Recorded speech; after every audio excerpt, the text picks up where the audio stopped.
One of the things about being Orthodox, because we believe ourselves to be Israel, you can't really be a Zionist and be an Orthodox Nope. Christian. Those worldviews are mutually incompatible. There's a couple of things, politically speaking, once you become Orthodox that you got to ditch. First one, you can't be a Zionist. And then the second one was, he said, you got to quit worrying about saving the empire, saving the West, saving America. He's like, empires come and go, and the church has been here throughout time. O Lord of hosts, be with us, for we have none other help in times of adversity but Thee. O Lord of hosts, have mercy on us. All right. Welcome back, ladies and gentlemen. This is David Patrick Carey with Church of the Eternal Logos, and I am joined today by the host of the Counterflow podcast, Buck Johnson. How you doing today, sir? I'm extra good today. This is good. I'm excited to be here. Well, I appreciate you coming on, man. We did a conversation over on your channel. Man, when was that? It had to have been a year and a half ago, maybe almost 2 years. The answer is too long ago. So, you are always having new conversations with, people in the Orthodox community, but also kind of people outside of the Orthodox community on a lot of important topics, pressing contemporary issues. And I want to get into just kind of reflections and riffing off various things going on in the world. But before we get into any of that, I thought maybe it'd be beneficial for anybody watching who isn't familiar with your content. Again, you're tagged here on Church of the Eternal Logos in the title, and I have his link. It should be on all the video descriptions on all the platforms to take you to his YouTube channel, Counterflow. But maybe could you introduce yourself to anybody who may not be familiar with you and what you do, your podcast, what it's about, that type of stuff? Sure. Buck Johnson, live in the barbecue capital, technically of Texas, but that kind of means of the world. Lockhart, Texas. It's a small little town outside of Austin. And speaking of that, as I'm saying it, I should plug this. We're having a Philip Ludwell III second annual Orthodoxy in the South conference is going to be here September 6th through 8th. If any of you guys are interested out there in coming to hang out with us, Father John Whiteford will be part of this. Dissident Mama, let's see, Dr. Clark Carlton, Jim Jatras. It's going to be fun. Wow. Oh, Father Peter Hears, obviously. How could I forget him? Wow. Anyway, that's here in Lockhart, Texas, where I live. I started the podcast as strictly political. I was an atheist, as crazy as that sounds. And it used to be called Death to Tyrants, where I basically covered libertarian / rightward leaning politics. Right. And slowly, first I changed names to Counterflow, still basically the same sort of setup, though, as far as topics and discussions. And then I became Orthodox over the years. And as that has happened, the channel has sort of I've taken everyone along for the ride. Let's put it that way. And so, yeah, that's glory to God. So now, how did you get into Orthodoxy? Because if I remember, I did a stream with King Pilled, and he said that he knew you back in your guys' libertarian, anarcho-capitalistic days. Mm-hmm. How exactly did your atheist libertarian worldview meet Orthodoxy? Curious how that came about. I got confronted with reality is the one way to put it. Matt Kingpild is one of my best friends. He now goes to my church as well. And so we've sort of taken this journey slightly together, because he was one of the first people I was asking him about. He was on my show about political issues of the day. 2020, I don't want to get your channel with strikes. Yeah, we go watch certain words, yeah, but you understand what I'm saying. Yep, During exactly. that time, I was talking to him on a show, and then our friend Cyprian from the Royal Path. Oh, yeah. Then Armani, who I was already friends with from my own podcast, talking political things. And both of them would drop the term Orthodox Christianity from time to time in our discussions. And I asked Cyprian offline after one of our interviews, I said, I'm curious, you have such a great way of viewing what's going on. Your analysis of the stuff that was happening in 2020 was so seemingly spot on to me. And I have a feeling Orthodoxy has something to do with it. I'm ignorant. I don't know what this is. And he starts with, if you're looking at any of these things that are happening through a materialist lens, you've lost the plot, basically. Like, this Right. is all spiritual warfare. He's quoting Ephesians 6:12 to me. And I said, well, where do I start? I am kind of curious. And he said, order God's revelation to the human heart. Oh, Very Father succinct Seraphim book by Rose. Father Seraphim Rose. It was just basically a transcript of a talk he gave, I believe at Berkeley or something. But ordered it. I get it in the mail. And I was ignorant. I see the cover and I see Father Seraphim. And I was like, the guy looks weird. And so I didn't read it at first. And it took a week or two. And then I discovered, lo and behold, in Lockhart, Texas, 13,000 total population, probably 40 churches. But they're the sort of what you would, Baptist, Catholic, kind of just generic stuff, Presbyterian. And there's an Orthodox, there's a Rocor parish here. And I'm like, weird. Okay. So I would drive by it every week. And I'm like, do I go in? No. Bigger guy. I'm covered with tattoos. I don't understand this faith. They're going to think I'm crazy. Right. I had all the trepidation that a lot of people have at first. And rightfully so. I mean, it is a big cultural hurdle when you first go to an Orthodox church, because especially if you go to Rocor, and I don't know about your parish if they do English or it's all in Church Slavonic. It's 5% Slavonic.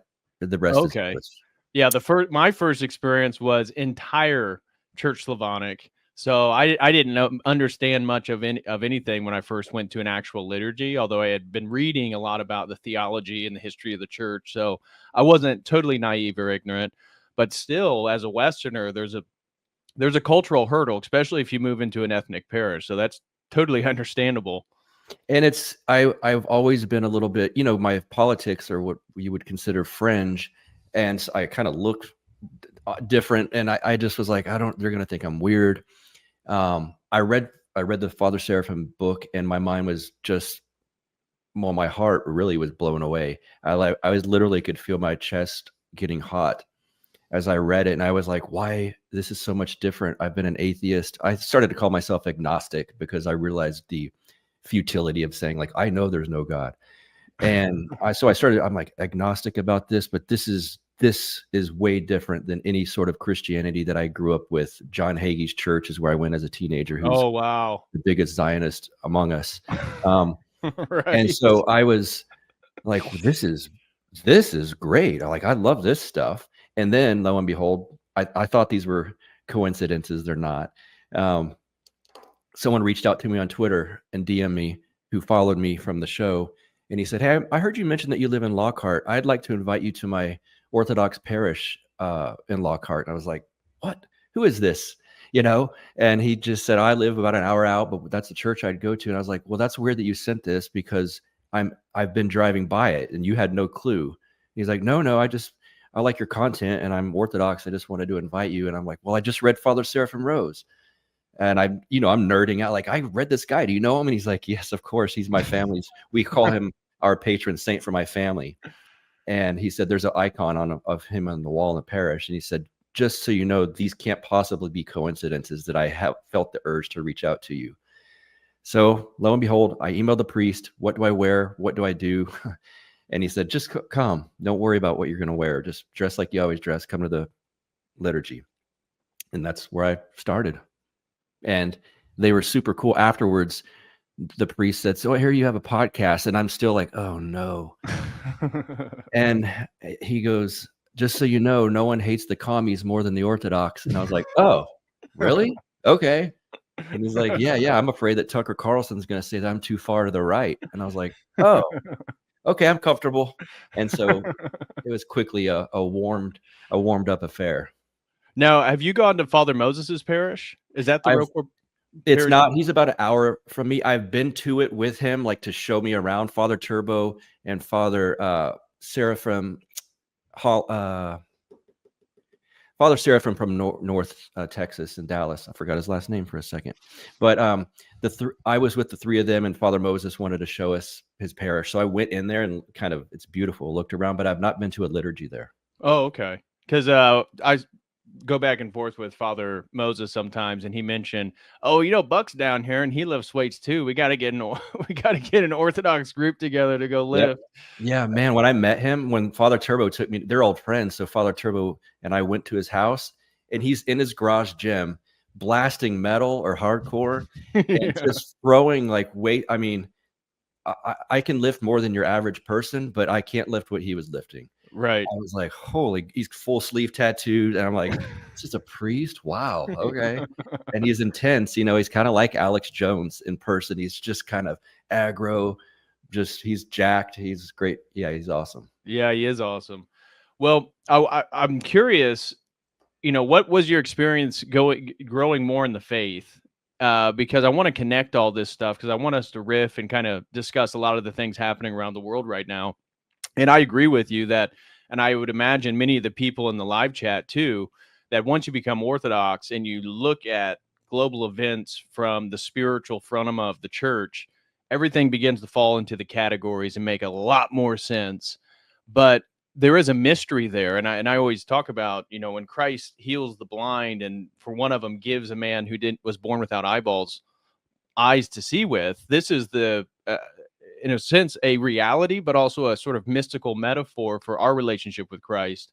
And as you really do grow deeper in the faith, you see things that you were totally oblivious to before, but it all begins to make more sense. So there's like this veil, the spiritual veil of really the heart, getting back to Father Sarah from Rose, that Yes. like prevents people from seeing things. So Mhm. could you speak a little bit about the transformation of, you know, looking at the world's ills from, um, you know, persecution of personal liberties like libertarianism and personal freedom to then adopting more of an Orthodox worldview and saying, okay, this is really what's going on. And much of what I was advocating for politically Mhm. doesn't even address the problem.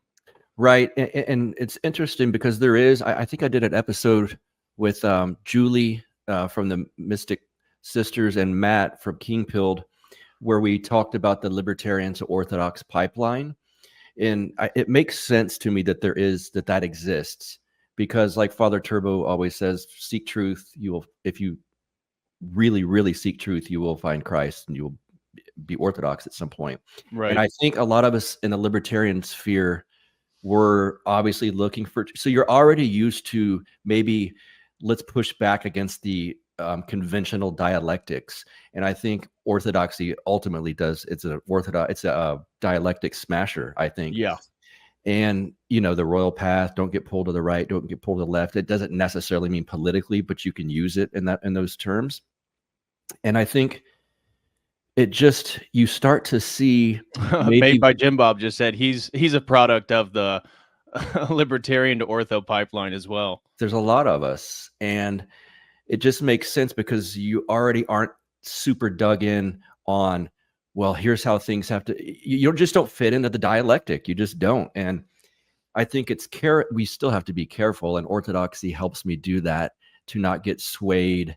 You know, I- I'm almost tempted to get a Donald Trump sign and put it in my yard, but I'm not going to, because it's still falling for something that's, you know, I can't totally get behind a political movement at this point.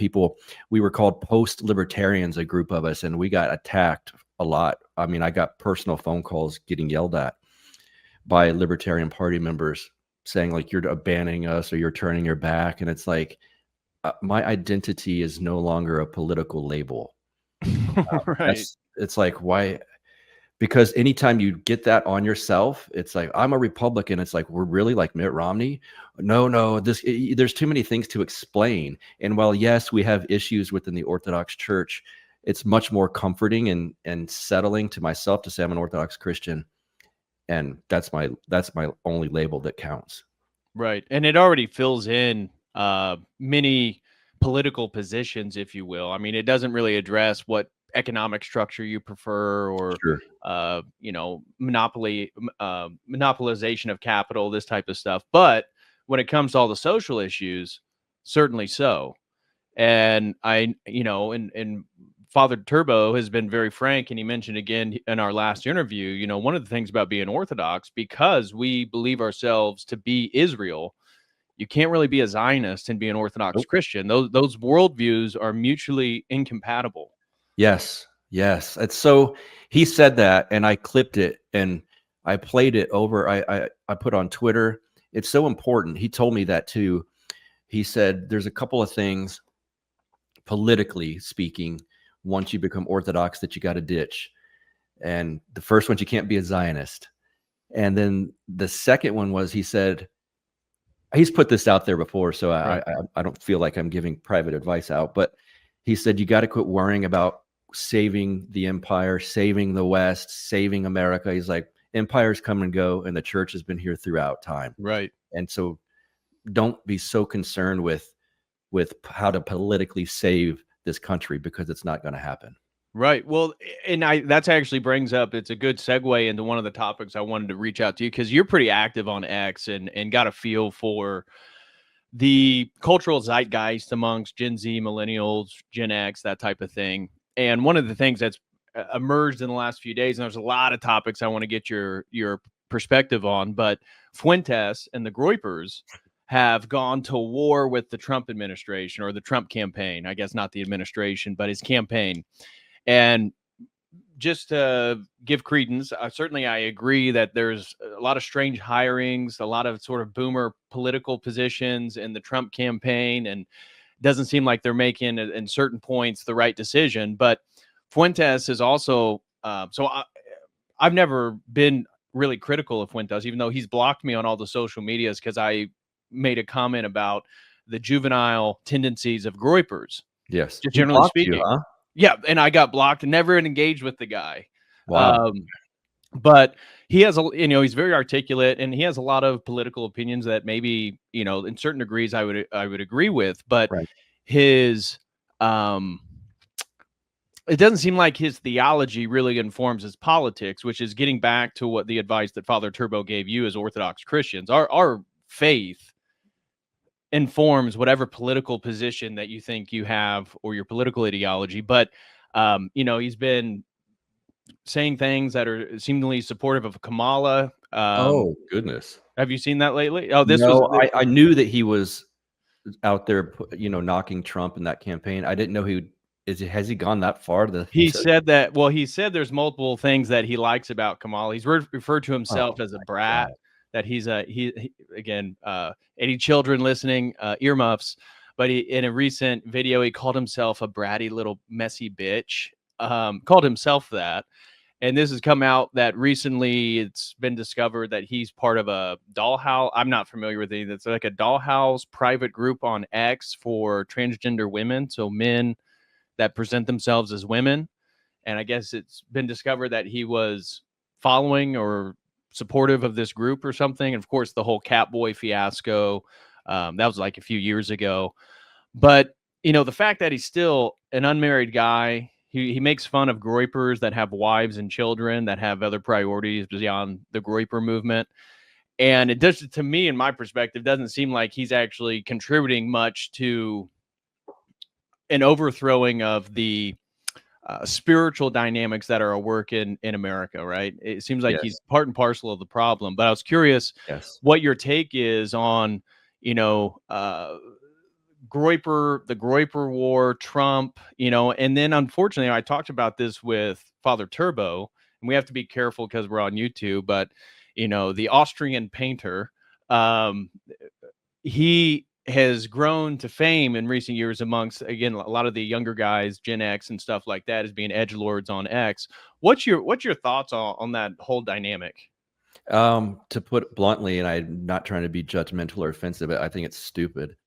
That's where I would start.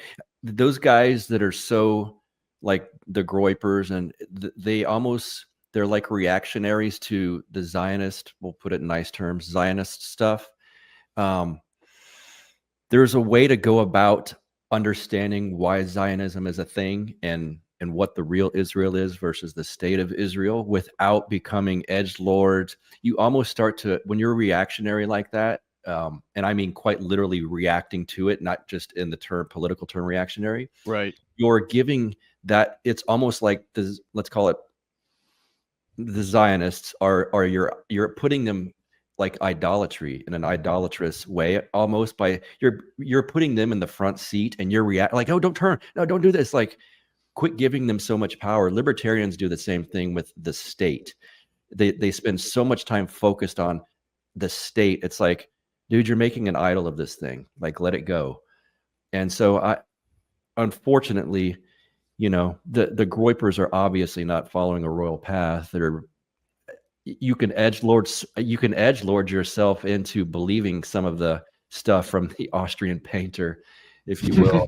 So Father Seraphim wrote specifically about the revolutionary spirit and whatnot that movement back in Germany represented. It's obviously not Orthodox. Yeah, no, I totally agree with that. And again, the elevation of the opposition again is and here I'll give credence, and we said this with Father Turbo. It's not that there aren't maybe facts about World War II that Correct. have been misconstrued, and maybe Right. we haven't been told the full picture and all this different stuff. Without Fair a doubt. enough. We'll grant all that. Because I'm aware, and I'm sure you're aware of a lot of things that people would bring up. Okay, Yes. grant all that. Now, as Christians and supposedly trad Catholics or Orthodox, how do we go about then influencing culture and influencing in a positive direction, given, again, the global chaos and the brink of World War III, which it could pop off at any point while we're streaming right now. I saw before we went live that Israel, that the Abraham Lincoln of the USS Abraham Lincoln, which is a carrier ship, has already been moving towards Israel, and I guess has like 150 crew missiles ready for Iran to attack them. So that's expected this evening. Again, we were told this a few days ago, and it never fruition. But Right. But we're on the brink of World War III, and I did a whole stream to a few of them. One with Father Peter talking about Orthodox prophecies in the end times, and all the modern saints have prophesied about this great world war in which America and Russia are going to be on opposite sides. It's basically going to be America, the European ruling elite, and Israel, essentially against the rest of the world. And it seems to be playing out pretty accurately regarding all that stuff. And that's where I was looking at, again, the Groypers and Fuentes's beef with Trump and all this stuff. So I can't follow him because I'm blocked. But from what I was seeing online, is they vowed that they're going to discredit Trump and undermine his campaign and promote Kamala Harris if they don't change their ways within the next few months or something, which just seems to be like undermining any attempt to move culture in the general direction. So I'm with you. I find my masculine sentiments to want to promote Trump, not so much because I'm a huge Trump supporter, because I've had, since I've done this YouTube channel, so many criticisms of his sort of liberal 90s Democrat worldview.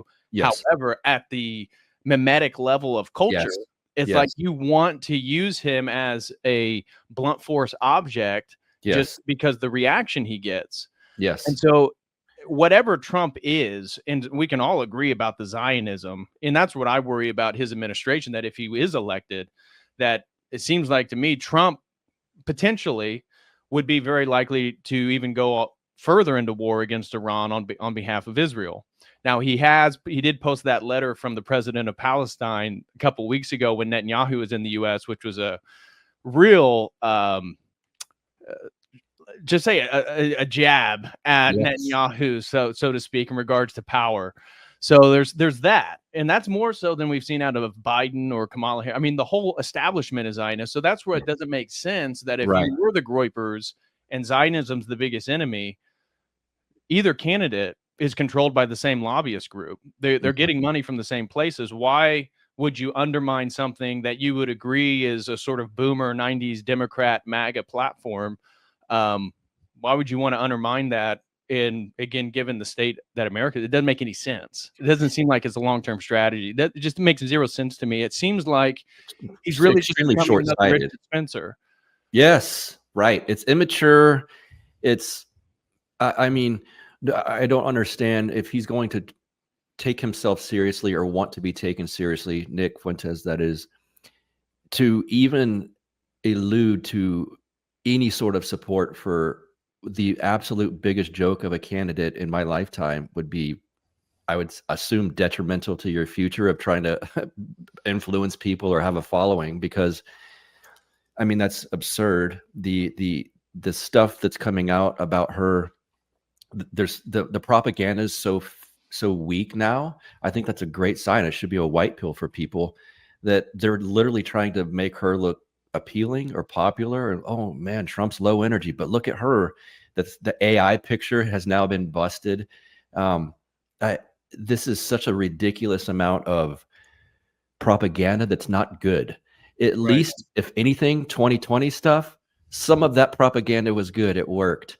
I have zero expectations that any of this will work. If I had to bet money, I mean, I would say her chances of winning are zero.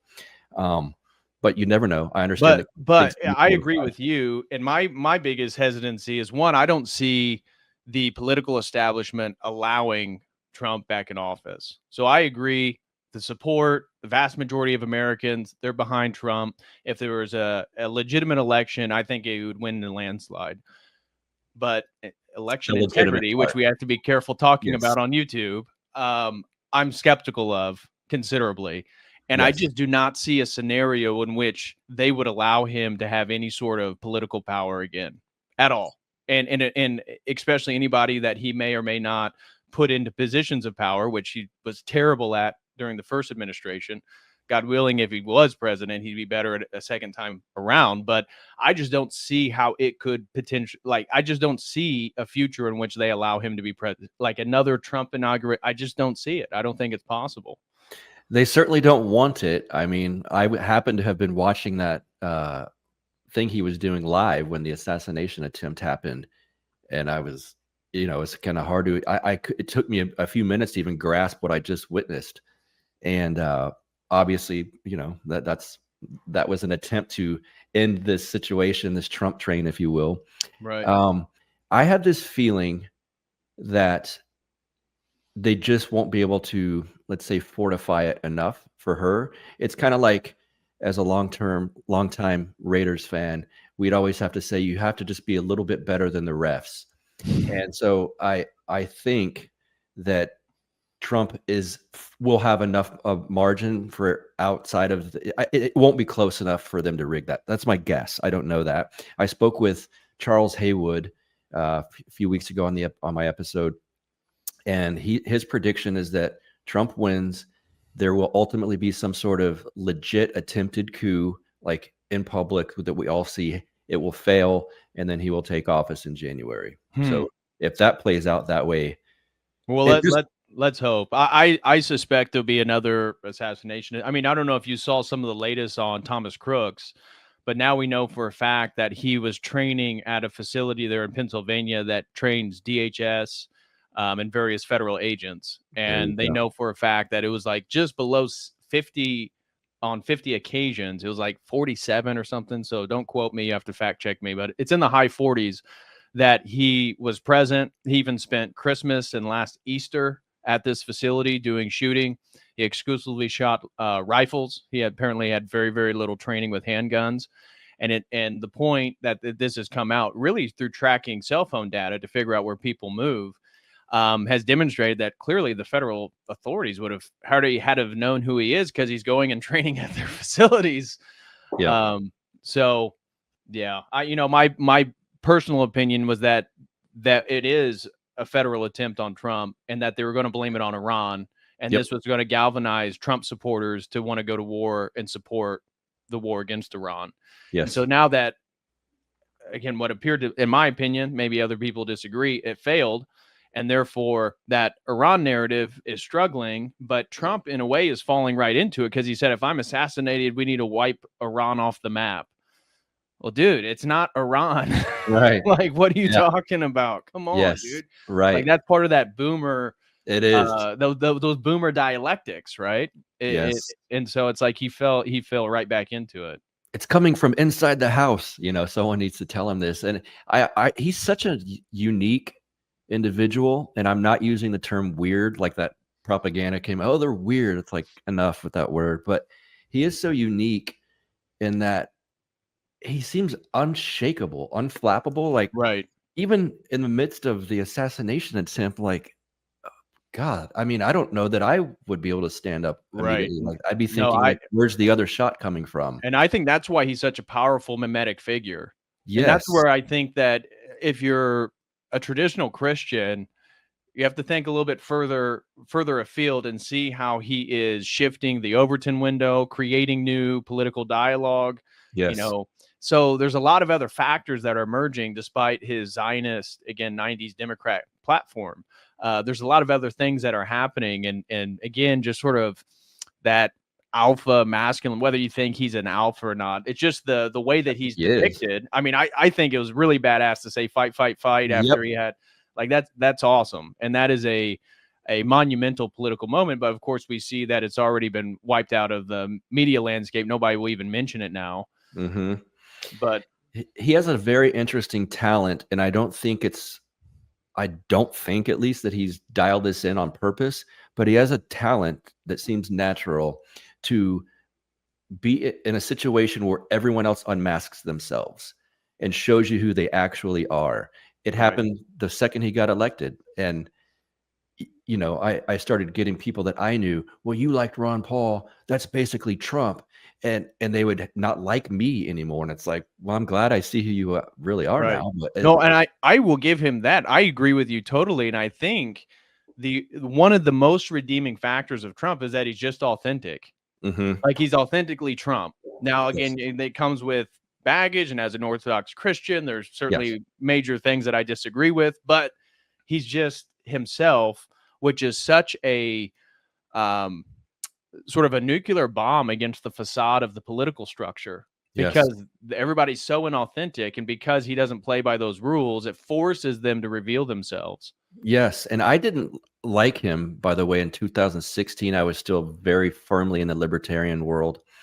And it's funny how a boomer like my father has been red-pilled on certain things that he was not prior. And one example was I watched Trump in the debate in 2016 or 2015, I suppose, against Marco Rubio. They're talking about the size of various body parts and the size of his hands. And I wrote my dad and I said, this is an embarrassment to the Republican Party. And he wrote back, they need to be embarrassed. And I was like, fair enough. Fair enough.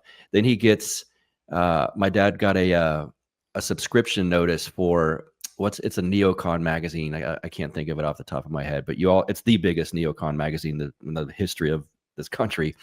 And he wrote back on it. He didn't send the money. And instead of just throwing it away, he said, I support Trump and I hate your neocon rag, and mailed it back to them. And I was like, wow, okay, well, it's working then. Fair enough, you know.